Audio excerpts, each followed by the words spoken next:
কত মনে করেন আমি কাজ চুরি করি শলা তোলায় মানে রোদে শুকাইয়া মনে করেন মহিলারা ঘষে এটা ঘষে পরিষ্কার করার চড়া গাতে পরে আমি হাড় ফিডিং করি হাড় নিয়ে বিক্রি করি।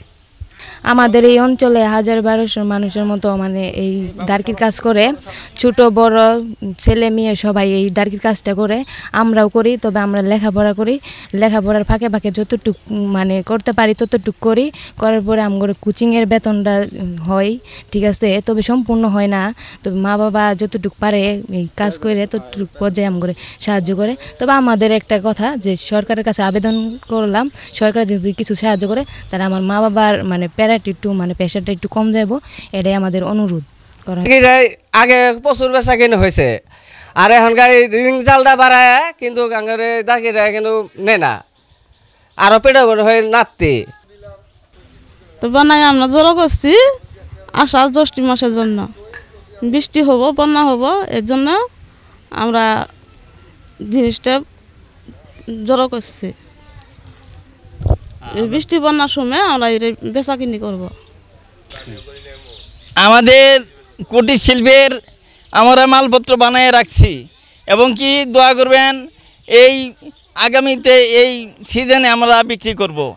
কিন্তু দুঃখের বিষয় এটাই যে রিং জালের জন্য আমাদের ব্যবসা অকেজ হয়ে গেছে। দেশে চাই বলে আমাকে গ্রামে দাঁড়কি বলে, কিন্তু ক্ষুদ্র 20-50 30-40-50 বছর ধরে এটি কর্ম করি আসছে। অনেক গরিব মানুষ 800-900 কর্মচারী আছে, এখানে 800-900 কর্মচারী আছে, চলে বেড়ে খায় গরিব মানুষ। সরকারের কাছে আকুল আবেদন আমাকে কিছু লোন দিয়া যেন আমাকে এই কর্মীগুলা জীবন বাঁচা। আর প্রশাসন ভাইদের ডিসি এসপি ভাইদের আকুল আবেদন জানাচ্ছি আমাকে এই কারেন্ট জালের জন্য আমাকে এই চাইগুলি কম চলতেছে। কারেন্ট জালগুলো উঠাই দিলে আমাকে এই 800-900 কর্মী আছে এটি করে খাইতে পারবে। আমাদের এই দার্কি ব্যবসাটা দীর্ঘদিন যাবৎ আমরা করতেছি, হয়তো আমাদের ব্যবসা ছাড়া অনেকেই করছে, 400 পরিবার এখানে এই দার্কি ব্যবসায় করে। এখন অবস্থা আমাদের ব্যবসা খুবই খারাপ, কারণ আমাদের দার্কি ব্যবসা মোটেই চলে না, শুধু রিং জালের কারণে আমাদের পুঁজিবারটা অনেক মানে লস হয়ে যেতেছে। এবং আমরা হয়তো যদি সরকারের কাছে একটু সশ্রয় বা একটু প্রশিক্ষণের ব্যবস্থা পাইতাম তাহলে হয়তো আমরা একটু সুবিধা হয়ে চলতে পারতাম। সরকারের কাছে আমার একটাই দাবি, চাইনা ডালটা তুলে দেওয়া লাগবে, দিলে পরে আমার ব্যবসাটা চলবো, তাহলে আমরা চলে ফিরে খেতে পারবো। দার্কি একটি ক্ষুদ্র কুটির শিল্প যা আসলে দীর্ঘদিন যাবৎ আমাদের দেশে চলে আসছে। ইসলামপুর একটি নদীমাতৃক উপজেলা হওয়ায় আসলে এখানে এর চাহিদা রয়েছে। তবে সাম্প্রতিককালে কারেন্ট জাল সহ আমাদের যে চায়না দুয়ারি জাল এগুলো ব্যবহারের ফলে এর চাহিদা অনেকাংশ কমে যাচ্ছে। আমরা উপজেলা প্রশাসনের পক্ষ থেকে গত কয়েক বছর যাবৎ লাগাতার অভিযান পরিচালনা করা হচ্ছে কারেন্ট জাল এবং দুয়ারি জালের বিরুদ্ধে। তো এই জালগুলো এখন আমাদের এই দিকে কম ব্যবহৃত হচ্ছে। সেক্ষেত্রে দার্কির যেটা আপনারা বললেন, এর আসলে বাজার একটা সৃষ্টি হচ্ছে। আমাদের দার্কির বাজার সৃষ্টি হলেই হবে না, এর সাথে সংশ্লিষ্ট যারা আছেন তাদেরকে উপযুক্ত সরঞ্জাম দিয়ে প্রশিক্ষণ বা পুঁজি দিয়ে সহায়তা করতে হবে। সেক্ষেত্রে বিষয়টি আমার নজরে আছে, আপনাদের মাধ্যমে আরও জানতে পারলাম। আমি আমার সরকারি দপ্তর যেগুলো প্রশিক্ষণ দেয়, যেমন সমবায় বা যুব উন্নয়ন দপ্তরগুলোকে নিয়ে, এমনকি আমাদের অনেক এনজিও রয়েছে যারা সমাজের অনগ্রসর গোষ্ঠীগুলোকে নিয়ে কাজ করে, তাদেরকে সমন্বয়ে আমি খুব শীঘ্রই ওই এলাকাটি পরিদর্শন করব এবং তাদের জন্য যদি উপজেলা প্রশাসনের পক্ষ থেকে কিছু করণীয় থাকে আমি ইনশাআল্লাহ ব্যবস্থা নেব।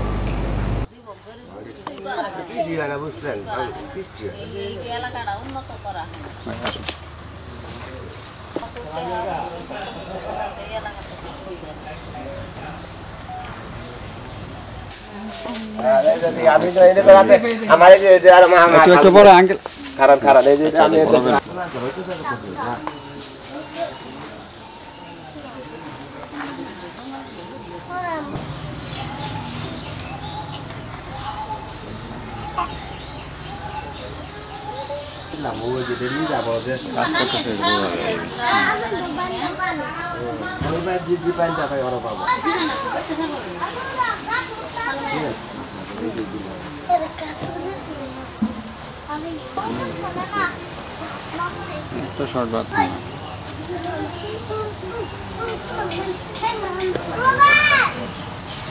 Bye. কিসের বাজারটা 100 তুমি এই যে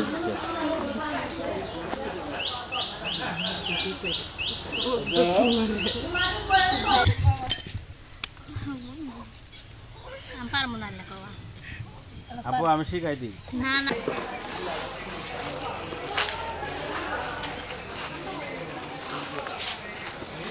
জান গায়ে করে ভিতরে জানেন আপনি কোন জিনিস আপনারা বলবেন না কি করবেন